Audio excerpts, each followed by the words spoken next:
he intentado, ha sido la intención por lo menos de que la tarea de seguir la técnica que figura en la guía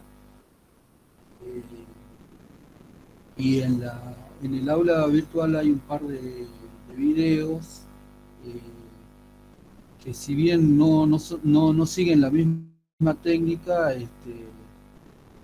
considero que va a servir para ubicarse en el tema y sobre todo van a poder observar que en este caso eh, una parte muy importante en tiempo la lleva tratamiento previo de la muestra, previo a la titulación. ¿Sí? Se va a hacer por un método geométrico, es un método, al igual que el que presentó la profesora, es un método indirecto, eh, y es muy parecido eh, al método que se utilizó para la estandarización del patrón secundario, el tiocianato de sodio, que se explicó la semana pasada. Eh, ¿Qué más? Aclararles. Eh, bueno, el, cuando lean la tarea, el enunciado, eh, sobre todo de la determinación del cobre en la muestra, la cuantificación del cobre en la muestra, eh, lean atentamente porque hay algunos datos que están puestos, pero que no se utilizan para nada en los cálculos. ¿Sí? Un poco la intención también ha sido de que eh, tengo entendido de que los problemas de los parciales son así medio extensos, que se van en enunciado y eso hace a la diferencia de los ejercicios que ven en un seminario o en el caso de este laboratorio. Entonces, leanlo con suma atención y están ahí todos los datos que necesitan. Cualquier cosa que no les quede claro en cuanto a la información que necesiten, este, eh, no, no podemos sacar la duda el viernes. ¿Sí? Eh, Ahí María, ahí en el chat están poniendo algo que me parece que es relacionado a alimentos. Eh, bueno, vamos a presentar.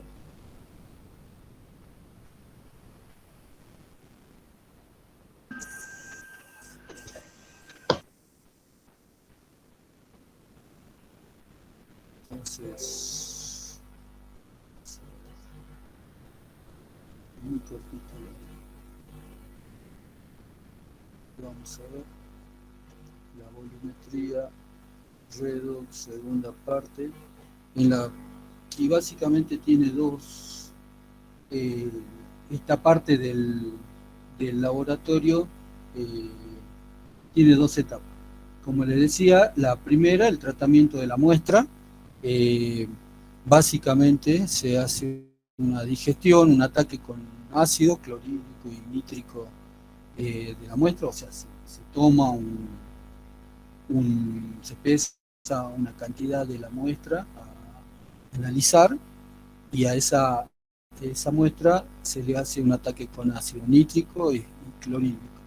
Se calienta, esto se trabaja toda esta etapa se trabaja bajo campana, eh, se calienta porque primero por el tratamiento que se hace con los ácidos, son ácidos concentrados, y también por el desprendimiento de vapores que son tóxicos, entonces todo el trabajo se hace bajo campana.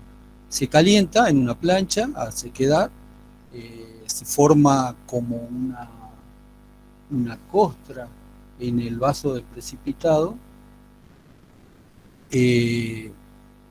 Esa costra se redisuelve con agua y nuevamente con ácido concentrado, y se vuelve a hervir, o se vuelve a calentar hasta ebullición. Se enfría y se filtra.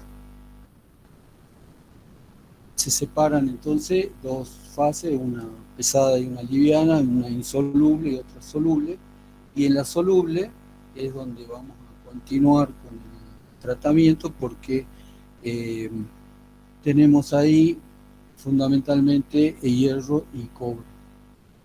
Y recordemos que lo que queremos determinar es el porcentaje de cobre que tiene nuestro mineral. Entonces, la fase liviana, se le agrega agua de bromo a efectos de oxidar el hierro a hierro más 3, y ese hierro, que es como un contaminante para nuestra determinación posterior del cobre, tenemos dos caminos: lo enmascaramos o lo separamos a través de hacerlo precipitar al hierro y filtrarlo, ¿sí? Para separar. Es lo que se hace. Se le agrega amoníaco, y con eso favorecemos la precipitación del hierro como hidróxido férrico, ¿sí? A ese precipitado se lo lava con agua caliente, y si tiene y se presta atención en cuanto al aspecto que presenta el precipitado, el sólido. Si tiene una coloración o tonalidad oscura, eso me indica que ha quedado retenido cobre en el precipitado. Entonces volvemos a hacer un ataque con ácido para liberar esos cobres, y nuevamente favorecemos la precipitación del hidróxido férrico agregándole amoníaco. Filtramos para separar el precipitado de hidróxido férrico, y recogemos en un Erlen los dos filtrados, las dos fases livianas del filtrado, para hacer la determinación de cobre. Tenemos por el agregado de amoníaco en la fase liviana algo de amoníaco que se elimina calentándolo y poniendo sobre el cuello del Erlen un papel embebido con indicador fenostaleína. Si los vapores desprenden amoníaco o arrastran amoníaco, esos vapores en contacto con el papel embebido en fenostaleína le va a dar un color rosado pálido. Esto es un indicativo de que, bueno, se está arrastrando amoníaco. Si ustedes recuerdan, en la titulación ácido-base hemos utilizado como como indicador fenolftaleína cuando titulamos un ácido con una base para determinar el punto final, ¿sí? Si recuerdan, cuando se titulaba ácido muriático con hidróxido de sodio, cuando se titulaba, se agregaba fenolftaleína y la solución se tornaba de un color incoloro, medio ácido, y cuando llegaba al punto final tenía la solución un color rosa pálido. Bueno, este es el mismo principio que utilizamos para determinar o para verificar que estamos eliminando todo el amoníaco arrastrado por el vapor, o sea que cuando el papel embebido con fenolftaleína no se torne de color rosa pálido, es porque ya hemos arrastrado todo el amoníaco y lo hemos eliminado. ¿Sí? Una vez que ocurrió eso, se les agrega una solución reguladora de ácido acético y acetato de sodio para controlar el pH, que lo tenemos que tener levemente ácido, ¿sí? Menor que 7. Esto es para favorecer la formación del tiocianato que pase a tetratiocianato. Tetrationato.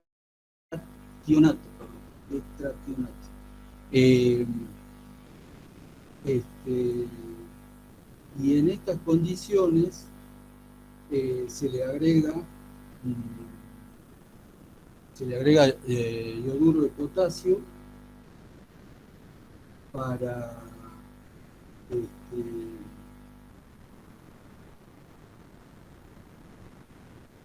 le agregamos el iodur de potasio para tener las condiciones donde vamos a utilizar como agente oxidante en la formación del yodo, que va a ser equivalente a la cantidad de cobre, ¿sí? Por la estequiometría que ustedes tienen en la guía y en la bibliografía también están las reacciones que ocurren durante la titulación, y por eso les decía también que es un método indirecto.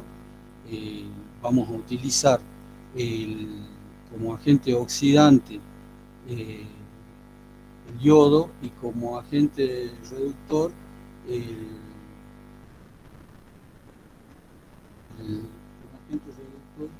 vamos a usar el sulfato de sodio, ¿sí? Y cuando ya estamos con la titulación, lo mismo que en la normalización del tiosulfato de sodio. Profe, una consulta, disculpe. Sí, me olvidé de avanzar con. Acá estamos, perdón. Acá, sí, disculpa. No sé qué era lo que querías preguntar. No era eso, de que no se desplazó. Sí, no estaba avanzando, disculpa. Son dos firminas nada más. En la titulación tenemos el patrón secundario, el tiosulfato de sodio normalizado, ya que en la primera parte del laboratorio, o sea que conocemos su concentración. Vamos a determinar el volumen gastado al llegar al punto final. Y en el Erlenmeyer tenemos el analito. En esta situación, lo mismo que en la estandarización del tiosulfato de sodio, no se agrega el el indicador, que es una solución de almidón, no se agrega antes de empezar o al principio de la titulación, porque el almidón puede consumir el yodo, que es nuestro agente oxidante, ¿sí? Entonces, a medida que vamos avanzando en la titulación, la solución de un color ámbar se vira o cambia a un color amarillo pálido,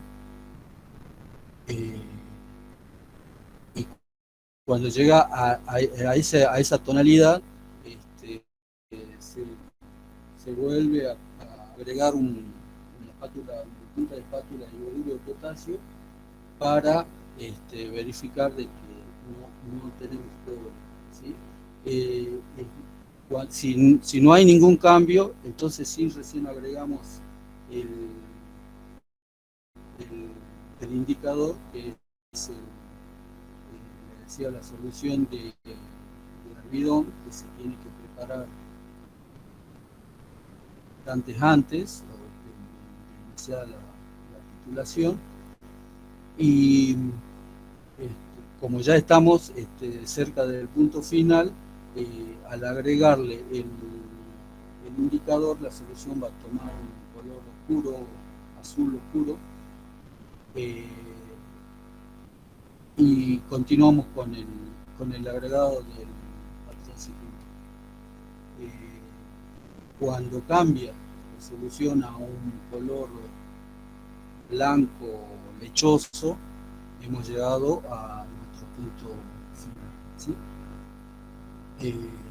Se hace el registro de los mililitros gastados del valorante, que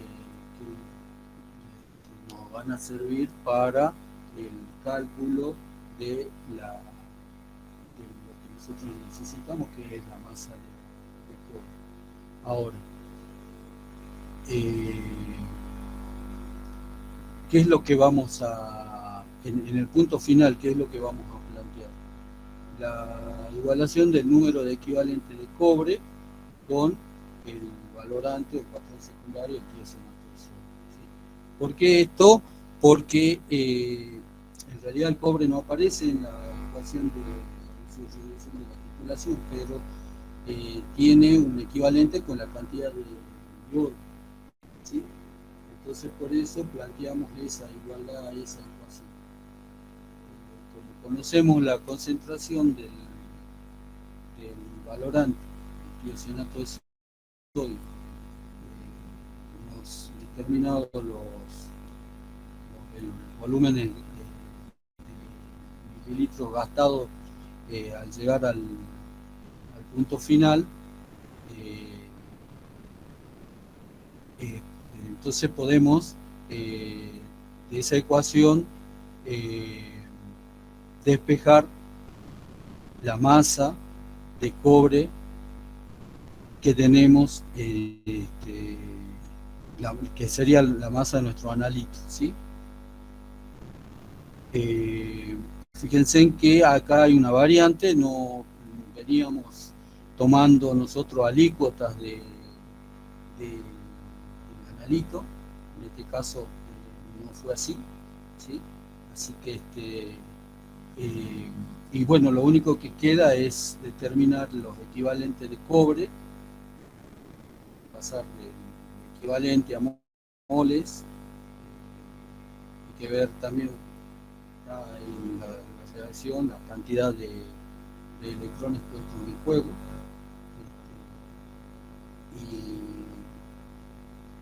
bueno, con eso pueden calcular la masa de cobre.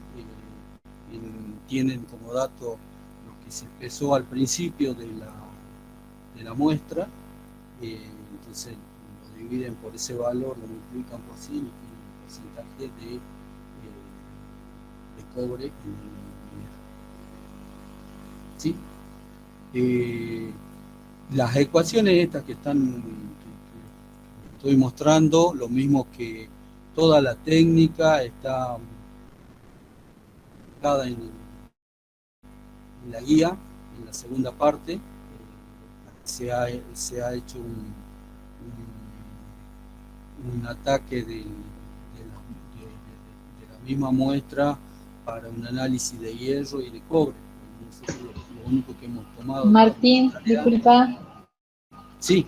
¿Se sigue viendo la primera diapositiva? Sí, no hay más. Está todo en la... Está todo en la guía, por eso no le puse nada. Lo que sí no pude encontrar, iba a mezclar terminaciones, ataques de... Entonces no, por eso no le quise poner nada. Ninguna serie de fotografías, ¿no? Pero bueno, la técnica, como les decía, se intentó seguir la técnica de la guía, así que creo no se me pasó información para que puedan hacer los cálculos que necesitan para lo que se les está pidiendo, ¿sí? Bueno, lo único que por ahí les voy a pedir que presten un poquito de atención en las preguntas que están al final de cada una de los puntos, porque por ahí veo que en otros informes han mezclado sobre todo concentraciones teóricas de los patrones secundarios y no utilizaron las concentraciones reales, ¿sí? Así que eso pido que tengan cuidado. Bueno, eso es todo en cuanto a la tarea para la determinación del cobre en la muestra que se le está pidiendo a los chicos.